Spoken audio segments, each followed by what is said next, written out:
စာရေးသူဝေစီရွှေဘူကုသိုလ်ယူရေးသားပေးထားပါတော့မုံရွာဆေးရုံကြီးကနောက်ဆုံးအဆင့်ဆိုပြီးသတ်မှတ်လိုက်လို့အိမ်ပြန်ပြီးအသေးခံတဲ့လေပင်အကျိတ်လူနာကို14ရက်တွင်ပျောက်ကင်းအောင်ကုသပေးခဲ့သောသမားတော်ကြီးရဲ့စေနီလို့အမည်ရတဲ့ကျမ်းမာရေးဆေးလက်ဆောင်လေးပဲဖြစ်ပါတယ်အညာကြီးလက်ကမြန်မာဆေးဆရာ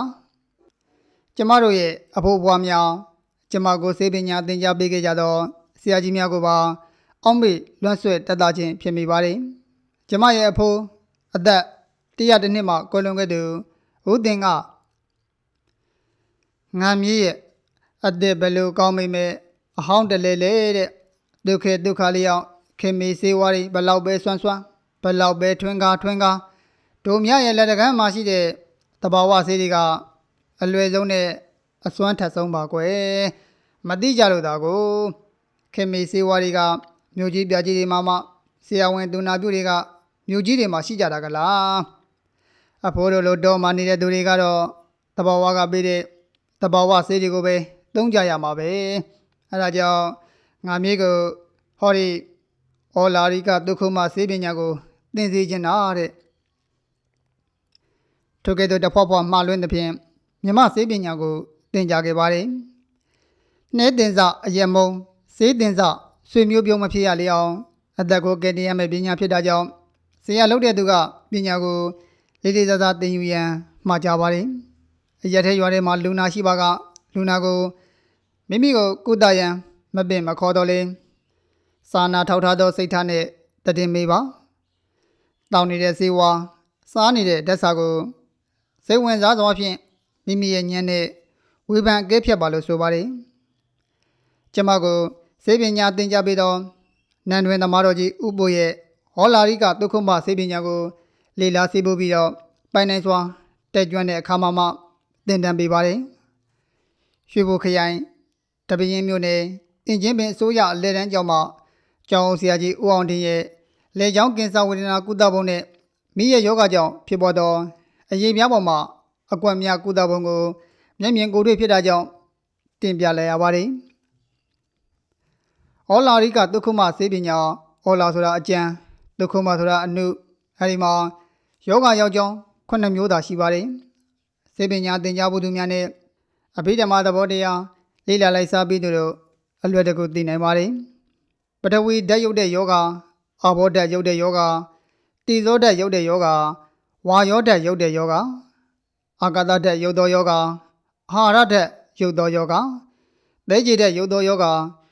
အဖြစ်9မျိုးသာရှိပါတယ်။စေဝါဖော်ဆက်ပြီးဆိုရင်လေဈေး9မျိုးကိုသာလိုအပ်ပါတယ်။ဒါကြောင့်ဆရာဖြင့်ပလင်းရှုပ်မဟုတ်တော့ပါ။ရုပ်တဲ့ဓာတ်ကိုသိမယ်ဆိုရင်လွန်ဓာတ်ကိုလည်းစေသမားအနေနဲ့သိမြင်ပြီးဖြစ်ရာရုပ်ဓာတ်များကိုဖြစ်ပြီးလွန်ဓာတ်ကိုရှောင်ရှားတဲ့နည်းဖြစ်ပါတယ်။တပင်းမျိုးနဲ့တေတုံးရွာမှတောင်သူကြီးဦးထွန်းရီကနွားကောင်းကိုကိုယ်တိုင်မီးမြတ်ပြီးအမွေးများပြောင်းစင်ရန်လုပ်ပြီးတော့ချက်ပြုတ်စားတော့ပါတယ်။နွားကောင်းချက်ကိုထရည်နဲ့မြည်ပါတယ်။နွားရဲ့ခေါင်းကြီးတစ်ခုလုံးကိုချက်ထားသဖြင့်ကြံနေတဲ့စီပြန်ဟင်းများကိုစီးသီးစိမ်းများနဲ့ချက်ပြီးတော့စားလိုက်ပြန်ပါတယ်။နေ့လည်နေခင်လေလေးကတဖြည်းဖြည်းနဲ့အိတ်လိုက်ရအောင်ခရောင်ကတန်းဝူဝဝါးတွေဖြစ်လာပြီးတော့မိသားစုများကခေါ်ပြီးတော့ပြုစုကြရပါတယ်။ရေကိုတော့မနဲ့ကြိုးစားပြီးတော့မျိုးချနေရပါပြီ။လေပင်စလုံးနားမှာအဖူကြီးတစ်ခုထွက်လာခဲ့ပါတယ်။မုံရွာမြို့ဆေးရုံကြီးမှာအမျိုးမျိုးစမ်းတက်ပြီးလေကြောင်းကင်ဆာဆိုတဲ့အဖြေထွက်လာခဲ့ပါတယ်။ကင်ဆာဆိုရင်တော့ဆေးရုံမှာမကူတော့ပဲအိမ်မှာပဲပြန်ပြီးတော့အသေးခံတော့မယ်လို့ဆုံးဖြတ်ခါရွာကိုပြန်ခေါ်လာခဲ့ပါတယ်။ရေကလေးတစ်စက်နှစ်ဆက်ထမကြီးလေးတစ်စွန်းနှစ်စွန်းကိုခက်ခဲတိုက်ကြွေးရပါတယ်။အဲ့ဒီအချိန်တွေကိုရောက်တော့မှကုန်းတဲ့ရွာမှာနေထိုင်သောဗုဒ္ဓနိကြဩလာရိကန်ဒုက္ခမကျမ်းပြူဆရာကြီး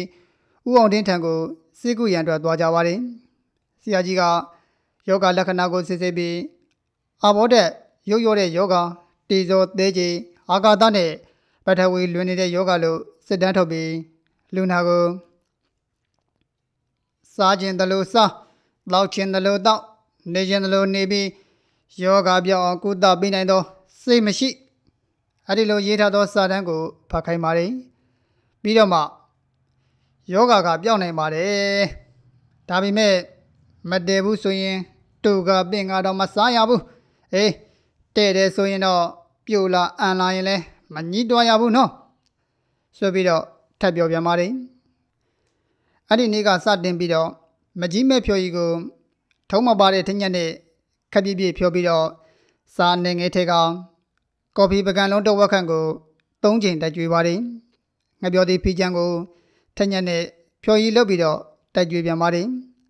ထိုကဲ့သို့၃ရက်တိုက်ကြွေးပြီးကံကလာရွက်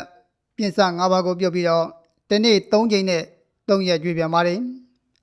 နောက်ထပ်ကစွန်းရွက်ကိုပြုတ်ပြီးထညက်ထဲကဒီနေ့၃ချိန်နဲ့6ရက်တိတိတိုက်ကြွေးပါတယ်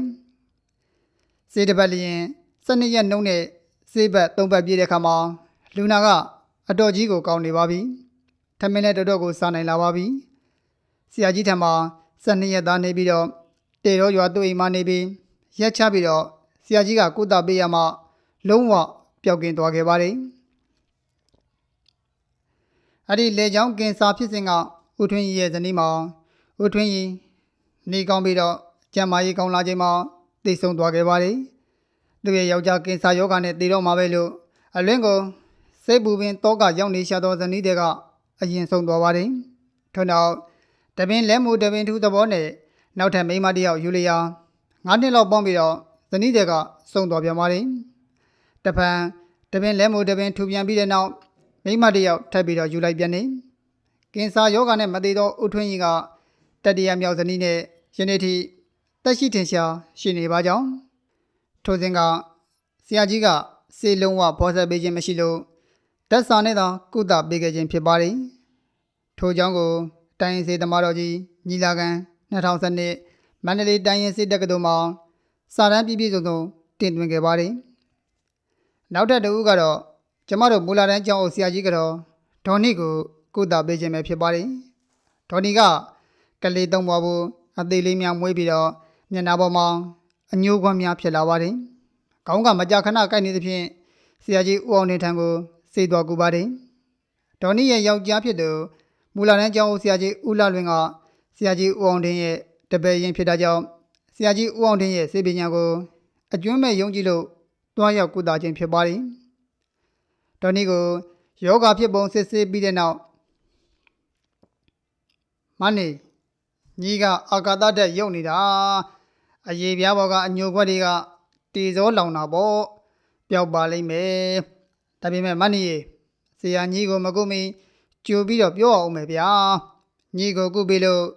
စေနှစ်ပတ်ခန့်ရက်ပေါင်း20လောက်ဆိုရင်ညီရဲ့မျက်စိကတော့တဖြည်းဖြည်းမှုံဝါလာပြီးလုံးဝကွယ်သွားလိမ့်မယ်နော်ဒေါ်နီကဟုတ်တော့အဲ့လိုသာရေရွေးရှာပြီးတော့ဒါပြင်အဲ့ဒီညိုခွက်သာပြောက်ပြီးကျမကမျက်စိကန်းရတော့မလားဆရာကြီးကအေးပါအဲ့ဒီကွယ်သွားတဲ့မျက်စိကိုလည်းအခုခိုင်းတဲ့ဆေးဝါးဓာတ်စာကိုပဲဆက်ပြီးစားရုံပါပဲတဖြည်းဖြည်းနဲ့ပြန်ပြီးတော့မြင်လာရမှာပေါ့ကွယ်ထိုကဲ့သို့ဆိုပြီးတော့ပထမ3ရက်မှာကစွန်းရွက်ကြိုနဲ့ထညက်တစ်နေ့3ချိန်ထို့နောက်ကံကလာရွက်ပြင်စာ5ပါးပြုတ်ပြီးထညက်နဲ့3ရက်တစ်နေ့3ချိန်ပြီးပြီးနောက်ဆုံး6ရက်ကိုဖီချန်ငှက်ပြောသည်မဲ့ကိုနှမ်းစီနဲ့ကြော်ပြီးထညက်နဲ့စားစီသွားသည်စီ5ဘက်မှာဒေါ်နီလုံးဝအကောင့်ဘက်ကလေးဖြစ်သွားခဲ့သည်ဒေါ်နီကိုစေကုသပေးခြင်းကအနီးကပ်ပြီးစေတက်ရထမင်းကျွေးပေးရတော့ဆရာကြီးဦးအောင်တင်ရဲ့သမီးဒေါ်စိန်မေမြင့်မှာအထက်တန်းပြဆရာမအဖြစ်နဲ့လေကူအထက်ကမှပြင်ဆင်ယူပြီးယခုအခါထောက်ကျမြို့စံပြရက်ကွက်ဩဘာလမ်းမှာနေထိုင်လျက်ရှိပါကြောင်းမျက်စိကိုခံခဲ့ရသောဒေါ်နီမှာသားတော်သမီးကံမရှိသဖြင့်စာရေးသူကကျွမွေပြုစုထားခဲ့ရာ1989ခုနှစ်မှာစာရေးသူရဲ့နေအိမ်မှာအသက်80ရွယ်၌ကွယ်လွန်သွားခဲ့ရှာပါသည်ထိုစဉ်ကကင်ဆာရောဂါခံစားခဲ့ရသောဦးထွန်းကြီးမှဆရာကြီးကိုဖြည့်24တောင်စံတတင်းနဲ့စင်5ပိသာကြော့ပြီးဒေါ်နီကတော့ပဲတတင်းနဲ့ငွေ100ကျပ်ကြော့တာကိုမှတ်မိနေပါသေးတယ်နောက်များမှလည်းမြမတိုင်းရင်စီတို့နဲ့ကုသပြောက်ကင်းတာကိုဆက်လက်ဖော်ပြခြင်းပါသေးတယ်ဆရာကြီးဦးအောင်တင်ရဲ့အထုပ်ပတ်တွေကိုသမီးဖြစ်သူဆီယမဒေါ်စိန်မင်းမြင့်ကရေးသားထားပါတယ်ဦးချင်းညွန့်ဇ ဇင်ရတနာစာပြီးမှထုတ်ဝေပါတယ်ဒီစာစုနဲ့ထမင်းကျွေးပြီးအခမဲ့ပညာသင်ကြားပေးခဲ့သောဗုဒ္ဓနိကြဩလာရိကဆရာကြီးဦးအောင်နေကိုကတော့အပ်ပါသည်နောက်အခွင့်အသင့်တဲ့အခါများမှာအညာကျေးလက်မှမြမဆေးဆရာကြီးအကြောင်းကိုထပ်မံဖော်ပြခြင်းပါသေးတယ်ဟုတ်ကဲ့နားဆင်သူမိတ်ဆွေတယောက်ချင်းစီတိုင်းနဲ့စာရေးသူဆရာမကြီးကိုလည်းအထူးပင်ကျေးဇူးတင်ရပါကြောင်းဟုတ်ကဲ့ပါစာအုပ်စာပေဖတ်ရှုပြီးဘုဟုတုဒ္ဒရှာဖွေရတာကိုဝါသနာပါပေမဲ့စာဖတ်ဖို့အတွက်အချိန်မပေးနိုင်တဲ့ကျွန်တော်ရဲ့မိတ်ဆွေတွေအတွက်ရေးလူကြီးဘိုးဘွားမိဘဘိန်းတော်သမားတော်ကြီးများရေးသားပြုစုထားရပေးခဲ့ပါတော့ကျမ်းမာရေးစိလက်ဆောင်များကိုနေ့စဉ်မပြတ်ရှာဖွေပြီးတော့မှဖတ်ပြတင်ဆက်ပေးနေပါပြီခင်ဗျာ